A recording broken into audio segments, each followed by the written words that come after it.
Civil සංවිධාන හා සමිති එකතු සිවිල් සංවිධානයක තුලද මාධ්‍යාකච්ඡා පැමිණි සිවිල් මාධ්‍ය මම ප්‍රියන්ත වික්‍රමසිංහ සිවිල් සංවිධාන සමිති කමිටුවේ දායක සමාජික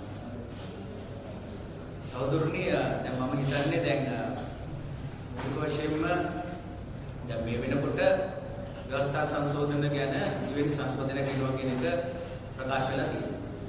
දැන් අපි දැක්කා මේ වර්තමාන ආණ්ඩුවේ රට හදන සෞභාග්‍ය දැක්ම මැතිවරණ ප්‍රකාශයේ දෙවෙනි පිටුවේ සඳහන් වෙනවා ආණ්ඩුක්‍රම ව්‍යවස්ථාව දේශපාලන අවස්ථාවේ අනුව භාවිතා කරන ඉඩ නොදී එහි තියෙන ව්‍යාකූල භාවයන් වත් කරමින් පරමාධිපත්‍ය ගොඩනැගෙන ආකාරයට ව්‍යවස්ථා සංශෝධනයක් කරනවා.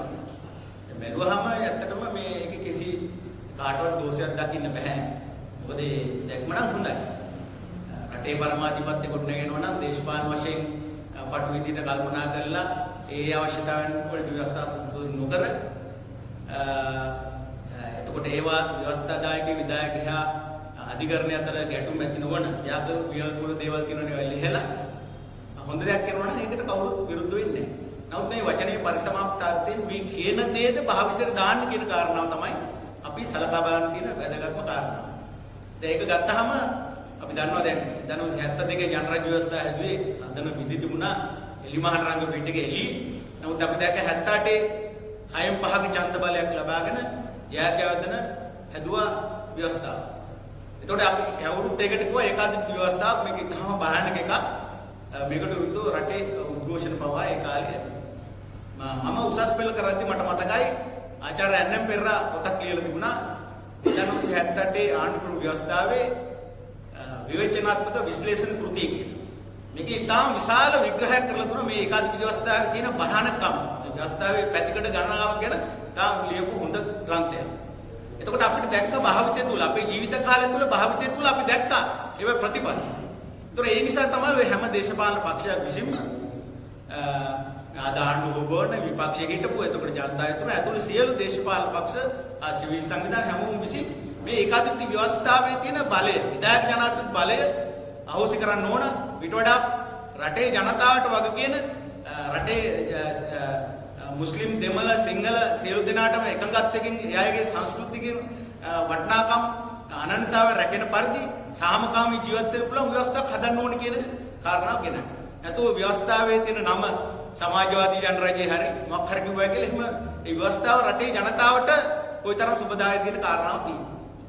දැන් එතකොට ඊළඟට දැන් මේ 19 වෙනි සංශෝධනය ගැන කතා කරන්නේ අපි මොකද මේ 78 ඉඳලා බලන්න. දැන් ඇත්තට ගත්තොත් 78 ඉඳලා ව්‍යවස්ථා සංශෝධන 19ක් වෙලා නැහැ. 18යි ඇත්තටම උනේ. ඒ කියන්නේ 12 වෙනි ව්‍යවස්ථා සංශෝධනය කොට එහෙම එකක් නැහැ. ඒ කියන්නේ නමක් විතරයි. ඒතර ගත්තොත් ව්‍යවස්ථා සංශෝධන 18ක් වෙලා තියෙනවා. දැන් මේ 18ෙන්ම ගත්තාම රටේ ජනතාවගේ සුභසිද්ධිය රටේ පුරවැසියන්ගේ ප්‍රයෝජන සඳහා යහපත සඳහා මේ ගත්තොත් තියෙන්නේ මේ ව්‍යවස්ථා සංශෝධන 3ක් විතරයි. ඒ කියන්නේ 13 වෙනි සංශෝධනයයි 17 වෙනි සංශෝධනයයි 19 වෙනි සංශෝධනයයි විතරයි. අනිත් හැම ව්‍යවස්ථා සංශෝධනයක්ම ගත්තාම ඒ හිටපු දේශපාලන පක්ෂයේ අවශ්‍යතාවය පටු උමනානුවට තමයි ඒව හැදිලා තියෙන්නේ.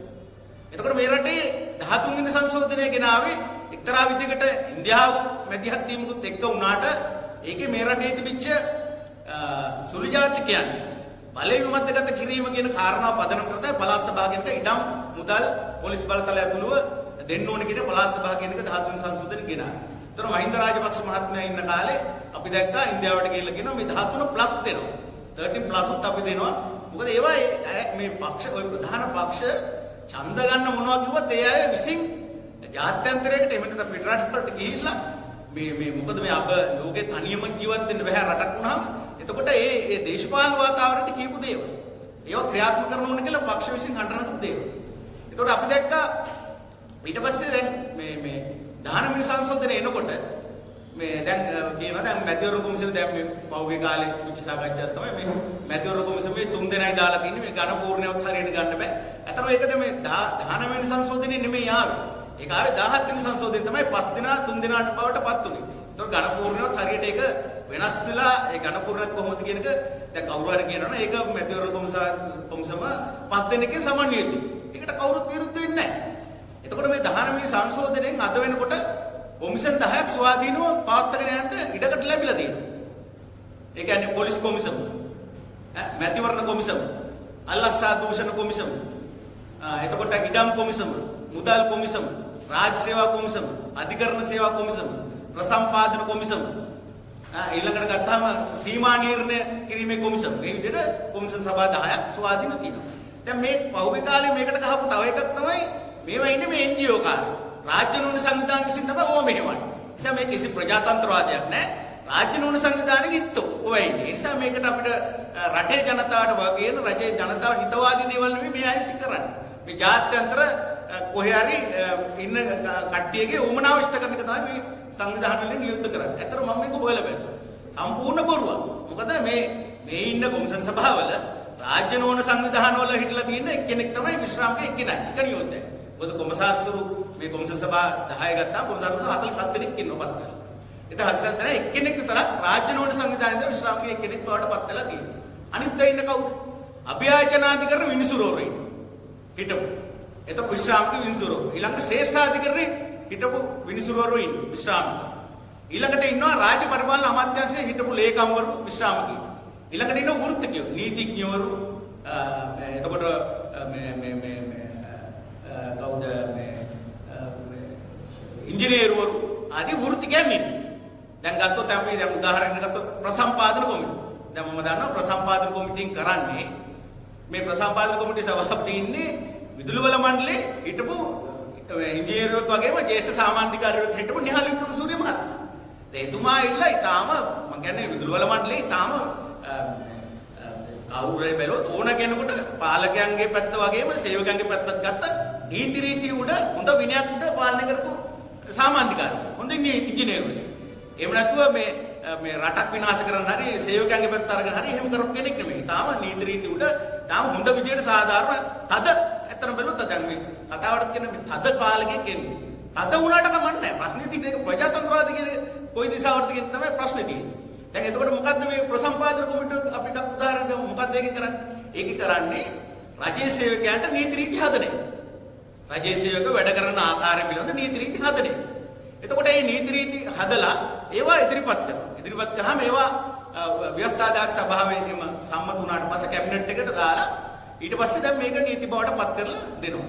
එතකොට දැන් මේවා අපි කියමු රජයේ සේවකට නීතිය හරියට ක්‍රියාත්මක කරනකොට ඇත්තටම කිසිම පුරවැසියෙකුට අසාධාරණ සිද්ධ වෙන්නේ නැහැ. මොකද ඒක දේශපාලන ඇඟිලිගේ හිමුලින් තොරව කරනවා. දේශපාලන ඇඟිලිගේ හිමුලින් තොරගෙන හැමෝටම යුක්තියක් සාධාරණ ඉෂ්ට වෙනවා. එතකොට දැන් මේ රජයේ නිලධාරියෝ ඒක හරියට කරන්නේ නැත්තම් ඒකට පැමිණිලි කරන්න පුළුවන්. එතකොට මේ කොමිෂන්ට පැමිණිලි කළාම කොමිෂන්ට පුළුවන් එක්ක අමාත්‍යාංශයේ විශේෂ භාර ලේකම්වරයාට ඒ සම්බන්ධව පැමිණිලි කරන්න. එහෙම නැත්නම් අධිකරණයට පැමිණිලි කරන්න.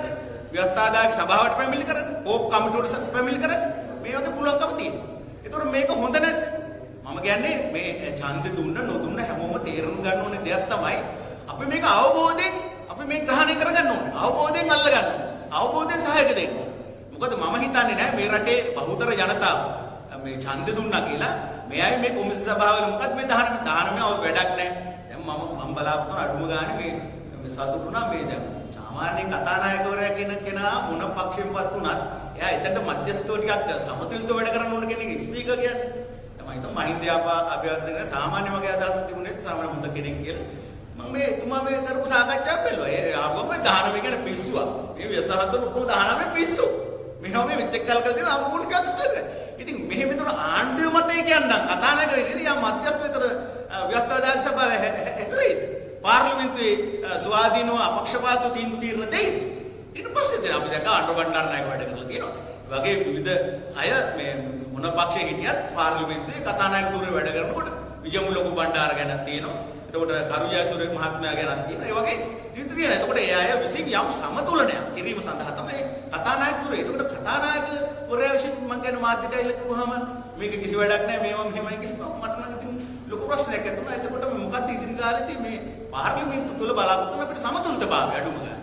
ඒ කියන්නේ පාර්ලිමේන්තුව පදනේ ඔය විවිධ මත තියෙන පුළුවන් මොකද නම් ඒක තුල ගැටීම උඩ ඒ සාකච්ඡාව උඩ ජනතාවට හොඳ වෙන දේවල් තමයි සිද්ධ වෙන්නේ. මොකද අපි කවුරු හිතුවට අපි ඡන්ද දුන්නේ මෙයාට අපේ පක්ෂෙ මෙයායි කියලා හිතාගත්තට නෙමෙයි ප්‍රතිඵලය එළියට එනවා. ප්‍රතිඵලය කියන්නේ අපි අපිට අසාධාරණ සිද්ධ වුණොත් අපි පොලිසියට ගිහිල්ලා පොලිසියට ගිහිල්ලා අපේ කරුණු දැක්වුවාම අධිකරණයට ගිහිල්ලා කරුණු දැක්වුවාම ඒ කරුණේ සාධාරණ වෙන්නේ කියලා තමයි හැම මිනිස්සුම බලාපොරොත්තු වෙන්නේ. ඒක දේශපාලන ඇඟිලි ගැහිමක් උඩ නම් සිද්ධ වෙන්නේ. ඒක උඩ මේ කිසිම දෙයක් සිද්ධ වෙන්නේ නැත්තම් ඒ කියන ඉතින් උඩ ඒ රජයේ සේවකයා අවංකව වැඩ කරන්න බෑ. මොකද එයා හිතන්නේ එයා දේශපාලන පැත්තීමනේ. හෙටම ආවිසිකලා දායි. එයා එතකොට අර ප්‍රදේශීය දේශපාලක හැරි ඊළඟ ඉන්න ඕඩර් එකකට තමයි ඒ පුද්ගලයාට වැඩ කරන්නේ. එතකොට රටේ සාමාන්‍ය ජනතාවට යහපතක් බලාපොරොත්තු නැහැ. මේක හොඳට මේ රටේ ජනතාව තේරුම් ගන්න අවශ්‍යයි. නිසා මං හිතන්නේ මොනවා වුණත් රටේ ජනතාව ඡන්ද දීලා දැන් 3-2කට ආසන්න බලයක් දීලා තිනවා. හැබැයි මේ සමන් සහෝදරයෙක් කිව්වා වගේ මේ 19 සංසෝධයෙන් මුලින්ම අවශ්‍ය කළා මේ රටට ජනතාවට බලපාන දේවල් අවශ්‍ය කරන කියන කාරණාවට නෙමෙයි ඡන්ද දීලා තියෙන්නේ. මොකද එයා කියන්නේ ඒගොල්ලන්ට තියෙන බැරියර් තියෙනවා මේ කරදර තියෙනවා ඒවා ඉවත් කරගන්න ඕනේ කියලා තමයි කිව්වේ. හරි හරි. ඔබතුමාට කරදර නැතුව වැඩ කරන්න දෙන්නම් කියන කාරණාව ඉඳ දීලා තියෙනවා. නමුත් රටේ ජනතාව අවදියෙන් ඉන්නත් අවශ්‍යයි. මම හිතනවා පාර්ලිමේන්තුව තුල ආණ්ඩු පක්ෂය වුණා. පත්වෙච්ච අය ඒ සන්දානය තුල වුණත් හිතන්න අවශ්‍යයි. තමන් අත උස්සනකොට තමන් මේ ගේන ඒවා ගැන සංශෝධන ගේනකොට ඒකේ කොයි විදිහට ජනතාවගේ පැත්ත හිතන්නේ. නැත්තම් තමන් මොකද മന്ത്രി වැටුපක් ගන්න විශ්‍රාම වැටුපක් ගන්න එහෙම නැත්තම් පක්ෂ වෙනුවෙන් වැඩ කරලා යන්නේ නෙමෙයි. රට හදන්න රට ගැන නම් කතා කරන්නේ.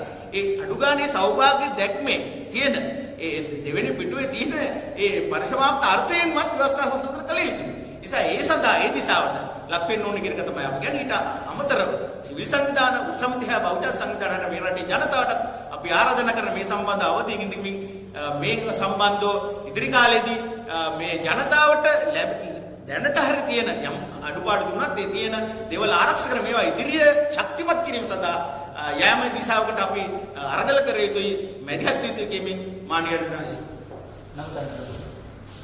මම ප්‍රියන්ත